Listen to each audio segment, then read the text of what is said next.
Hey everyone, welcome to Jim's channel. I'm actually Jim's nephew, Daniel, and I thought we'd do kind of a interview with him as an introduction to his channel and who he is, because he's told me so many great stories over the years of being a DJ in Atlanta, and I thought, Jim, you need to share this with the world. The world needs to hear some of these. These are interesting. What I hope this episode is sort of a history of the Atlanta nightlife from about 1970, what would you say, Jim? 74 to, all the way through the 90s and early 2000s, and what he's got going on nowadays. So, Jim, why don't we start it off with, how did you get into music and how did you get into DJing?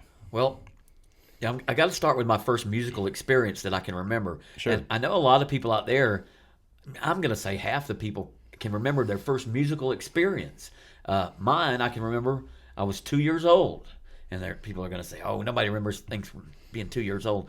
But I can tell you why I remember it. And so the first thing I remember, musical experience I remember, we lived in an older house. It had hardwood floors. The doors had, spaces under them like this. And my parents used to have people over. Years ago, that people didn't go out to clubs all the time. If you didn't have a lot of money, you had people over to your house. And you had a record player. And you put the little 45s on, and you played those same 10 or 15 records you had, and everybody danced in a circle or whatever they did. And so I had crawled out of my baby bed, and I remember this because I remember the cold floor, hardwood floor on my face, and looking under that door because I wanted to see what was going on, And so at some point I would see sock feet going one way and stocking feet going backwards the other way. And then it would switch and then go the other way. And so for a 2-year-old, that was very entertaining. And I could hear the songs they were playing. They had the same 15 or 20 records they played over and over and over again every weekend. And what year would this have been? I would say 1961, Okay. if anybody has any idea how long ago that was. But the reason I know it was 61 is because as I got older and heard these same songs on the radio or somewhere, I realized, well, those were the songs I remember, the Peppermint Twist by Joey D and the Starlighters and things like that. I remember the songs because I would look on the charts and go, wow, that song peaked at number 1 or 2 in 1961. That's how I ever figured out what year it was and figured out, God, I must have only been 2 years old by remembering that. So that was my first musical experience, and I bet you everybody out there can remember a lot of their first musical experience also. Absolutely. I mean, I remember my first musical experience. Both my parents are musicians, but just hearing my dad play guitar, acoustic guitar, Yep. and electric guitar, and begging him to teach me how to play. Yep. And then he finally showed me some chords and thought, he showed me like 2 chords, A and G. It makes an impression when you're that young. Yeah. Yeah. And I got really super into it, and really the earliest memory I have is probably that, or when I got my first electric guitar for Christmas. Sure.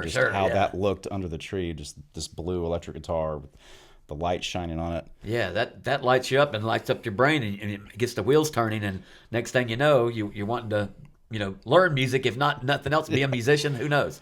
But so clearly for you, it was a pretty young age you heard music and kind of saw how people were interacting with it. Then, in February of 1964, I was only like 4 and a half. Mm-hmm. We were one of the only families on our street that had a color TV, and amazing because the show was not broadcast in color that I'm fixing to tell you about. Well, of course, February of '64 is when the Beatles came on Ed Sullivan for the first time, and my sisters were both a little bit older than me, and we had babysitters, and the babysitters invited all their friends over, and so when the Beatles came on, they started screaming and tearing at their clothes and throwing their purses, and it was nuts. Very chaotic. I was 4 and a half. I started crying. I didn't know what's wrong with the babysitter. Yeah, I can imagine at that time no one had heard anything quite like the Beatles. Yeah, I mean it was mind blowing for them, especially if you were a teenager at the time. I was just at 4 and a half years old, so I was upset, and the babysitter assured me that, hey, we're doing this because we like these guys. We like what they're doing, and we're very excited about seeing them, and it's putting a lot of adrenaline through. I didn't know what any of that meant. I just knew that they were crying and screaming, and I thought, well, if that's what you do when you're happy, that's I like that. That's what I want to do. So the next day, the Beatle album went on sale at Kmart, and me and my 2 sisters trugged through they were still paving I-75. They were still wow. paving I-75, so it was muddy, and I think I lost my shoes coming home. Do you remember the name? Oh, it was Kmart. It was Kmart, Wow, and we okay. went up there and bought the first Beatle album, and it was only like $2.88 or something like that, but it was a lot. That was a lot back then. $2.88 Beatles. Yeah, can you believe that? How much are they now? But anyway, so that was a big musical experience, and then starting in the first grade, I don't think I've ever mentioned this before, but there was me and a group of guys, and I can remember their names, and hopefully they're still alive and out there somewhere. But Lanier Gramlin and Ray Harris were my school buddies. We were only first, second, third grade, and they had these giant swings, and the old swings were the hard wooden ones, and the nice swings had the rubber U in it. And so we would run out at recess and get in those swings and be the first one there so that we could sing to the girls. And we knew all the songs on the radio, and we would sing. Two or three of us would sing together, and they would argue over who was going to push us in the swing. And I just thought, well, this is like a little tiny stardom in my little small world back then. Right, okay. So that went on, and then finally, my mom was a single mom. I had two older sisters, and she liked to go out. A lot of people in their 20s, of course, love to go out. And she would go to the NCO club and some fun places like that. And we would wind up at the skating rink. Well, skating rink was our babysitter. She would just drop us off there, and we thought we were privileged. We got to stay both sessions, 7 o'clock to 10, and the second session, 10 o'clock to midnight. Well, that was a big deal when you were a kid. And yeah, I bet y'all didn't complain about that too not much. at all. And if you did that today, family services would be there going, hey. Yeah, probably. Somewhere. But back then Well, you had your older sisters with you. So. Right, and it was safe, and we never left the building, and everybody there after a while knew who we were. And, oh, there's the Edwards kids. They're here every weekend, and we got to do that every Friday and Saturday night. We thought we were the richest kids on the planet for getting to do that. So from being at the skating rink from age 4 to, gosh, I think I hung out there till I was probably 13 or 14. The owners knew us, and if there was a spill, and he would say, hey, Jim, can you change that record? I know you know how to do that. And I changed the little 45 records. That's all the skating rinks had back then. And I would change the record, and that was when I first got my hands on things. I had some at home. When you'd save up 79 cents, you'd go to Kmart and buy you a single of a song you liked that you heard on the radio. Right. Now, did you get to pick which record you put on, or they tell you? Usually he had it already picked out and ready. But it was so exciting to get in there and get your hands on something that was machinery, that played music. You just couldn't believe you getting to do it. And so that's where I first started doing that. And then you were about how old? Gosh, I was probably 8 years old when I first got to do that. That'd been 67. Yeah. Up until about 13 or so. Yeah, and then I heard they were opening this giant record store in Atlanta on Peachtree Street called Peaches Records and Tapes. Peaches. And I went down there, and I was so knocked out with this giant warehouse full of records that I begged him to let me work there. He said, son, you're just not old enough. You're 14 years old. I said, well, I'll sweep the floor. I'll do anything. So he let me sweep the floor. So I swept the floor for a while. And after about 2 weeks, the office was upstairs. He could kind of look down on you and see what was going on in the store. It was the size of a grocery store, these places. Wow. And he saw how much I was interacting with the people that were looking for records, and I knew where everything was. I had memorized the whole store. And so finally he said, well, I guess you're going to work the sales floor now. So I did that for a long time, and then finally they had open auditions. This is in about 70, gosh, my memory's not concrete on this, but probably about 75, maybe 74, probably 75. And disco was just starting to be a thing. I didn't even know what the word disco meant. But they had open auditions at Six Flags. The very first teenage disco they opened up in Georgia was at Six Flags, and it was called the Crystal Pistol. And some of you old people like me probably went there and danced a little bit on the weekend. So they had about 100 kids down there auditioning, and because I had played records before and I knew how to hit the mic and go, I didn't want to say all skate, but I said, okay, it's time for everybody to dance. And I got hired for that job. That was my first paying DJ job. How much did that pay, Jim, at the Crystal Pistol? It seemed like it was like $75 a night, and so $150 for a weekend was a lot of money back then. It may have been $50 at the beginning, but it was $50 to $75 per shift, and and you did 1 or 2 shifts a week is all you did. And I'm guessing you probably took a lot of the money and bought more records and. Yeah, who knows? Who knows? Because I was doing the same thing when I was in high school when I would get hired to play a wedding. I'm a cellist, so I play the cello. Professional cellist. And in high school, I was getting gigs, so I'd go and play a wedding with some friends and make $150 and go straight to Tower Records and buy a ton of classical CDs. Man. You know, and I built a huge collection with that extra money. Well, so that Crystal Pistol gig, you know, back then we were playing. I'm trying to think of some of the songs we were playing. We were playing. By '76, we were play that funky music. The KC and the Sunshine Band was out. The Hughes Corporation with Rock the Boat, and so there were some dance hits out there. Rockin' Chair by Gwen McCrae, and I can remember some of the songs. I played them so many times back then. But everything was 45s back then. You didn't play a whole lot of album cuts. But that was the first place I ever worked where there was 2 turntables and a little Newmark mixer that I'm sure a lot of DJs know what that was. I still have the original one that I used back then. I still have it in my warehouse. Wow, it's probably worth a little bit of money. I don't know, but it doesn't work very good. But it's Yeah. it's there. It's about this big. It's got a left and a right, and that's it. Okay. It does have a crossfader though. Nobody really knew anything about scratching back then. They didn't think to do that until I think the first scratching I saw was in about '82. So was the Crystal Pistol like a nightclub at Six Flags, or was it just a place at Six Flags people could go to hear music and dance while they were at the park?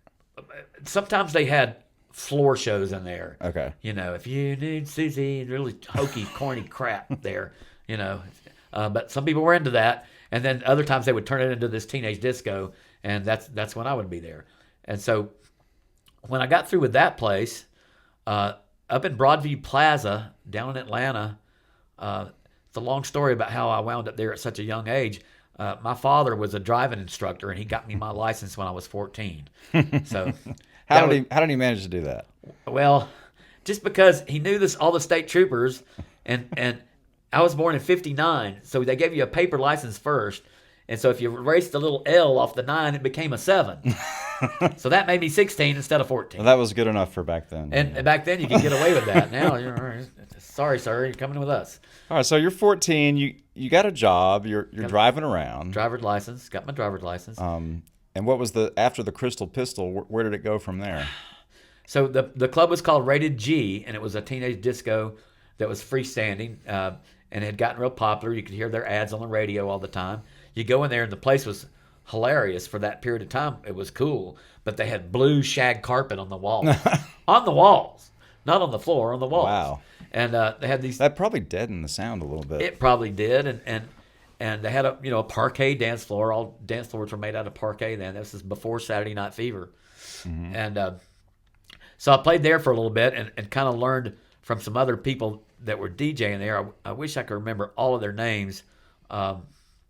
One guy that played there was Chris Miller, and he was an absolutely incredible DJ real early on, and he later on did a lot of big things in Atlanta at a place called East Village Grill and stuff. I met Chris. He was your roommate. Yeah, he was a roommate for a little while. So what was the name of this place again? That was called Rated G. Rated G. And okay. I think he worked there. And it was in Buckhead, you said? It was Broadview Plaza, down off on Piedmont Road. Oh, okay. And I think he worked there before I did.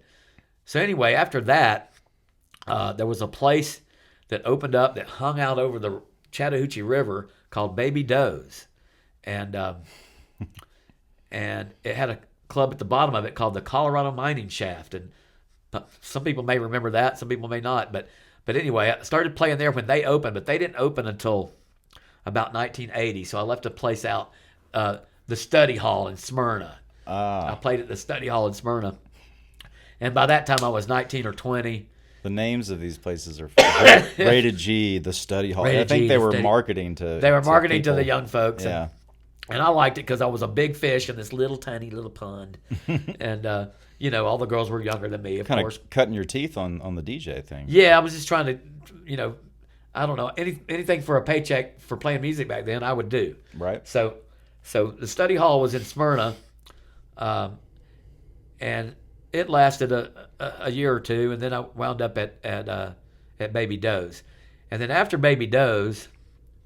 In 1982, they opened a club in Atlanta, based out of Houston. A company called McFadden Ventures opened a club in Atlanta called Confetti, and I wound up getting to play there. And they had another club called Thrills that I was at, and Thrills was on Peachtree Street, way down in Atlanta, not downtown, but it was considered Buckhead. And so Thrills had a big Ferris wheel inside of it. Had a Ferris wheel inside the club. So imagine that. That was And fun. how was the nightlife scene? Did a lot of people go out back in the late 70s, early 80s? I think more people went out then than do now. You know, I'm an older person, so I don't really go to the raves. There's probably lots of raves and lots of young people that, especially in resort properties and places, big cities where it's downtown. But out in the suburbs, you know, there's so much to do at home now that people just aren't. Yeah, we've gotten kind of suburbanized where we'll go to our local town and hang out. But most people get out of there before midnight or... Right. In my area where I live, you know, there's downtown Woodstock, there's downtown Canton, there's downtown this, downtown that, downtown Alpharetta. Yeah, and we're here in Ackworth. They got a nice downtown and they all area have their now. little niche that they do, and people like to go close by. And Marietta's hopping now, right. so. Because the laws changed and the driving laws changed and the DUI things changed a lot. People do not venture off too far away from home like they used to. You'd go out on a Friday or Saturday night and the roads would just be clogged like it was rush hour. Well, that was people trying to go out and enjoy themselves on a Friday or Saturday night, and you just don't see that anymore. The only cars you're going to see is Lyft and Uber. Yeah, especially once it gets a little later. Yeah. So after Confetti, you know, I worked let's pause on Confetti for a second. What was that place like? Confetti was very different because no place had opened up like that before. They had all kind of bizarre stuff hanging out of the wall. It was a great concept. Lance McFadden and some of his people that from out in Houston, Texas, came up with that concept. And I think Atlanta was the first Confetti, but they opened up those all over the country. And they had been famous for a place called the Red Onions out west, and they had other concepts. And eventually, they had 8 or 10 concepts going on at the same time. And if a place slowed down and the revenue wasn't exactly what they wanted, they would just close it down and change the name and open it as a new place. Same owners, new place. Well, you know, that people want the new. And that worked. That worked. And they got away with that for many, many years, and they were super successful. And they had a lot of incredible DJs that cut their teeth at their properties. And Griff Palmer was one of them, and Wyatt Magnum. There's a guy named Roger. Gosh. Anyway, all these names, they just come flooding back. Yeah. They were from the West Coast, and they taught me how to do the left turn format. And that was something new. So describe what that's all about. Well, before that, before Confetti came around, most people in the clubs that DJ'd or played music around Atlanta, they were these smooth mixes all night long, kind of the same beat range. To me, that was quite boring. So when I got into Confetti, were you encouraged to like even match tempos from song to song? They wanted you to match beats, and they wanted you to know BPMs. You could name any song from that time period, and I can tell you the BPM of it immediately. At some clubs, you had a BPM book, so you could look through and go, oh, that's 128, so is that one. Okay, I'll play the same beat the whole night. Well, I didn't like doing that, but Confetti was different. In Confetti, you might play You Shook Me All Night Long, and then you might go into Frank Sinatra, New York, New York. And then you go into Hot Stuff by Donna Summer, and it was just all over the map. Wow. And the reason they did that is because clubs became so predictable, these big discos, they became so predictable with what they were going to do next. It was just one continuous beat all night long. Well, some people got bored with that, and I was one of them. And so I loved it when you went into a place and you never knew what the DJ was going to pull out of his hat next. It was a surprise, and you go, oh God, I love this song. Sure, yeah. And it made you appreciate lots of different genres instead of just bump, bump, bump disco all night long. So that's in about 82 or 83. So disco had already been around 4 or 5 years. People were real burned out on disco by 1980. Right. And they started calling it dance music, still disco. Yeah. Funky Town came out in the summer of 1980. It was still disco, but they didn't call it that anymore because disco was a bad word after that time period. So disco was on the way out. Yeah. And what was coming in? New wave. New wave. You know, everybody called it, it's the newest wave. I hated when DJs would try, man, have you heard this? It's the newest wave. Shut up. But people would still dance to this stuff, right? They would. And people loved the Eurythmics, and they loved Kaja Gugu, Shy Shy, and all these songs that were coming out. A lot of them were one-hit wonders. If you look them up online and look them up on YouTube, they're just one-hit wonders. But I enjoy listening to some of that stuff just for the nostalgic purposes because I was a kid. I was born in '84. See, and a lot of people are very nostalgic for the '80s, and to me, I'm a '70s and a '90s guy. I love the grunge music that came out in the '90s. The glam stuff from the '80s. I had to play it all the time. Yeah. And nothing's worse than trying to slow dance with a girl with big hair, and it just pokes your eye out. Are you talking about a lot of the glam pop or like hair metal? Both. Both. And okay. and the hair metal.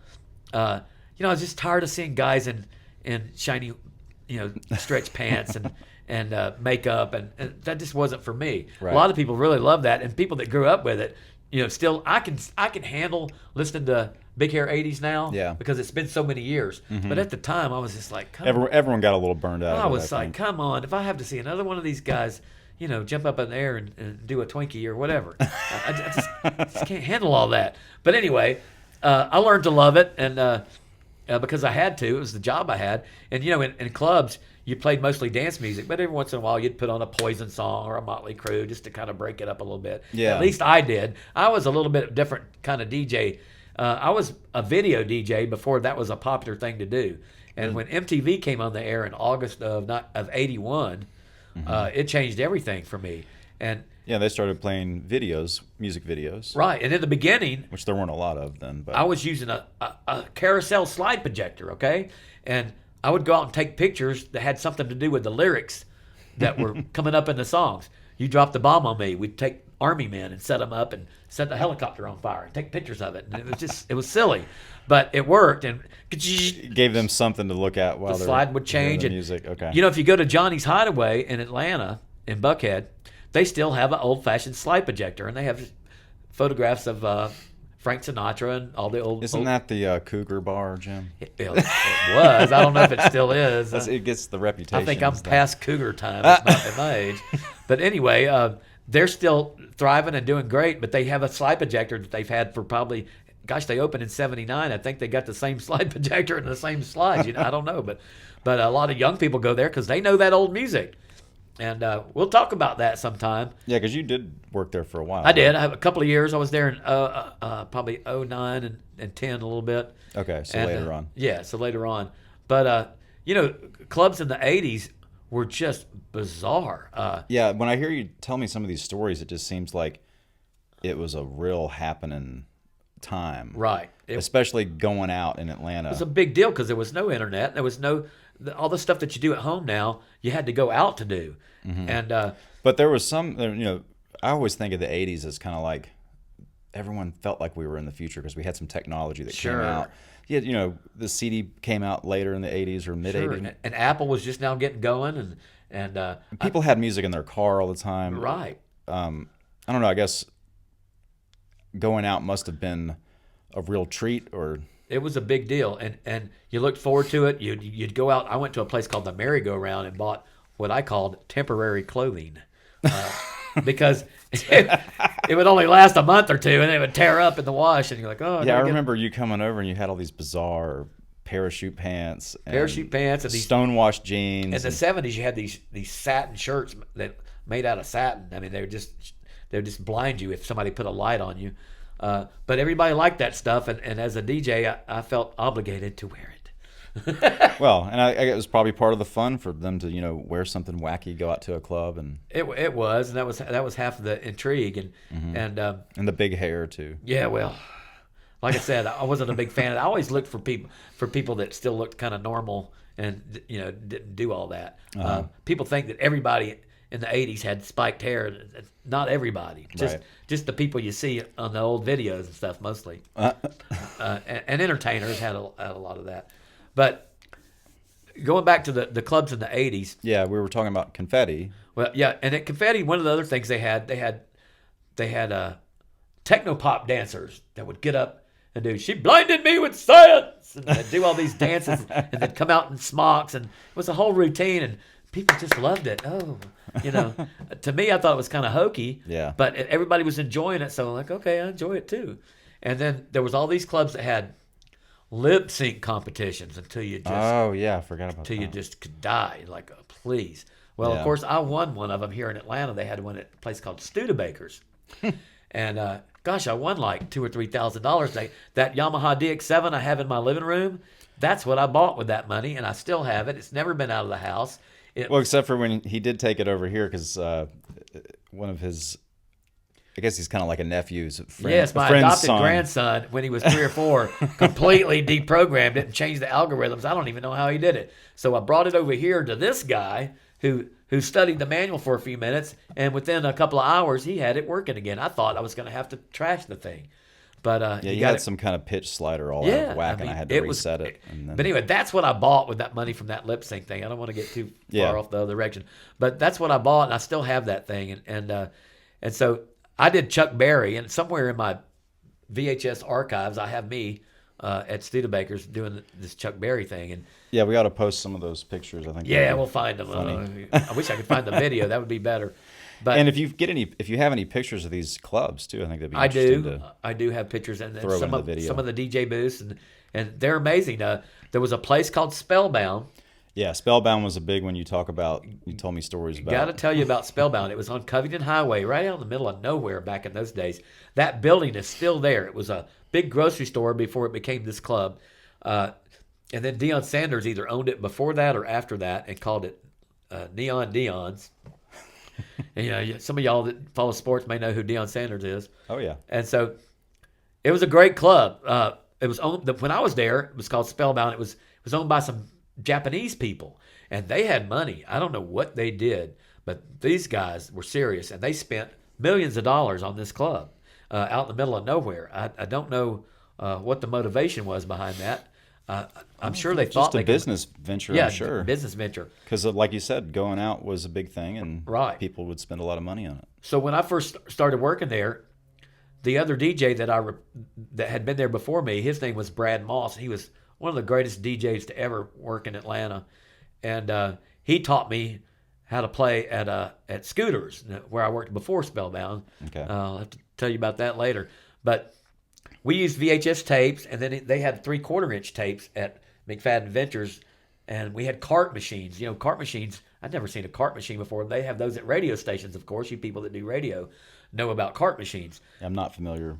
And so we would do video carts. Well, a video cart Okay. is where you play a piece of a movie, a little clip from a movie, and then you go into the song right after that. So video carts were, and I think McFadden Ventures was one of the few places that did those back in those days. If you worked at a club that did those in the 80s and even in the 90s, write in the comment below and tell us about it, because Yeah.